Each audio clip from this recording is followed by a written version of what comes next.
blame at times.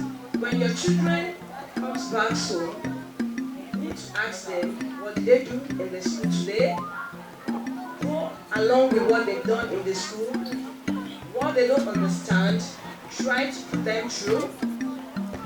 And like she said, the parents don't have to say negative. In my own house, I've told my children, I don't want to hear, is something wrong with you? Are you crazy? I don't like that word. So even those around me, any children that comes around my place, I do tell them, I don't like that word. You should always be speaking positive all the time. And like the teachers, they said, children also come from the teachers. When we were in Lagos, my first daughter, she came home, she was not sagging. I said, and why are you sagging? She said, that's how my teacher used to dress in school. So I need to go to the proprietress. I told her. She now said, okay, mommy, and I'm very sorry. I'll need to tell this child to dress properly.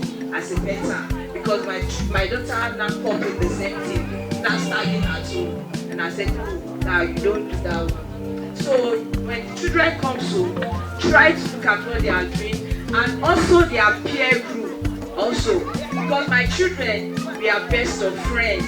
Whatever happened in school, they normally tell me. Even what their professor is doing, the teachers. So we gossip about the teachers, what they do today. So they are my friends. We talk a lot about things. So I want parents to be friends with their children, so that they'll be able to tell them everything. Like my daughter, they tell me everything. I have 3 girls, so they tell me everything.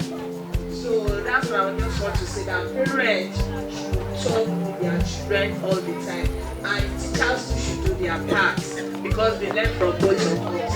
Thank you. Thank you very much. Thank you. You have spoken extensively well about this very important topic. I would strictly stand on the fact that parents are actually to blame. And the reason being that we as parents, I'm going to make a reference to the scripture which says, if the foundation is faulty, what would the righteous do? So when you have a child in school, the first question you ask yourself is this: why am I taking this child to school? Basically, we all know because we want them to acquire knowledge, we want them to grow in the things of God and in every other areas of their life, right?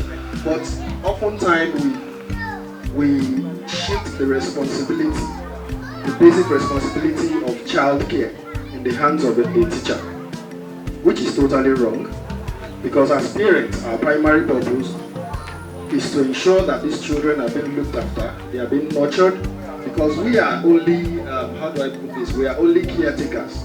God is the actual parent. So if they are primary assignments, then it should be our primary assignment to also ensure that they are well looked after. I'm going to make some few examples why I said parents are to blame. Just a few weeks ago, Korede, my son, came back home from school. He brought back all the books that they've been taught in school in class for the whole session. And I think Mrs. Nelson, if she's here, made a mistake. She actually dropped a note, a book in that set of books. And that book was actually supposed to be a record book of every child's behavior and performance in class. So I was able to read through. Apologies, Christabel Christian Academy, that I was able to go through that book. I ordinarily shouldn't, but I felt that okay, it's an opportunity for me to understand how my child is faring among his peers. So I saw that book and I read different comments about every child. There is no child that was given a comment so that you can actually trace any blame to the teacher. It has to be something that has been wrong from home.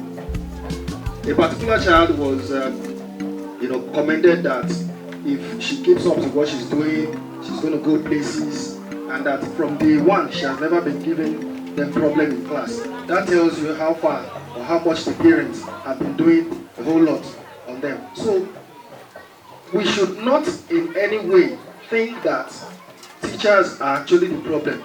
You know why?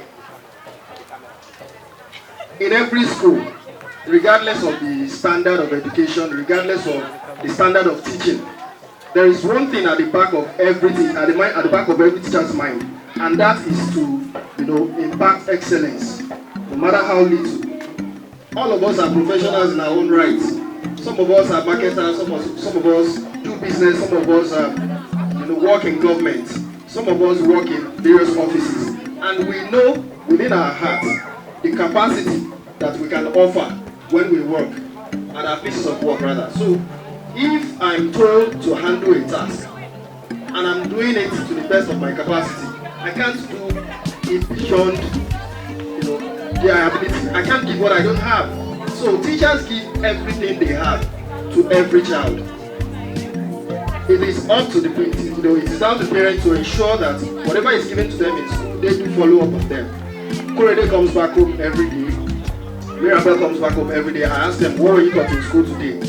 Sometimes I study with two of them and I realize that the boy is someone who prefers to be outspoken in school than the house.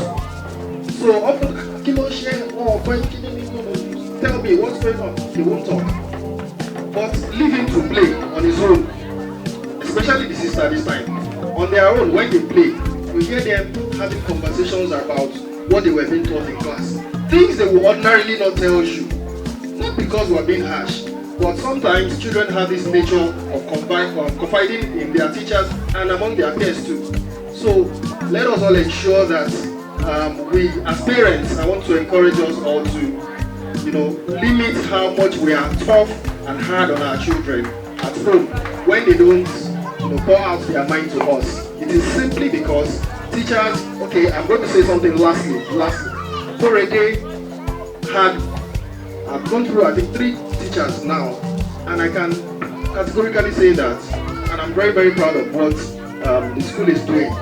There is a progression in learning and understanding of that child, from Miss Gift, his first teacher, to Miss Belumi, down to Mrs. Nelson.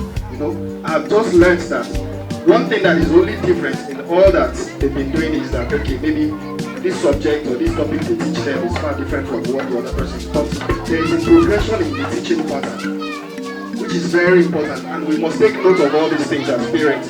Let us be the primary, handler of our kids. Let's not be putting blame on teachers. Let's be the primary handler of our kids. Tó bá dáa fún wọn lénìí,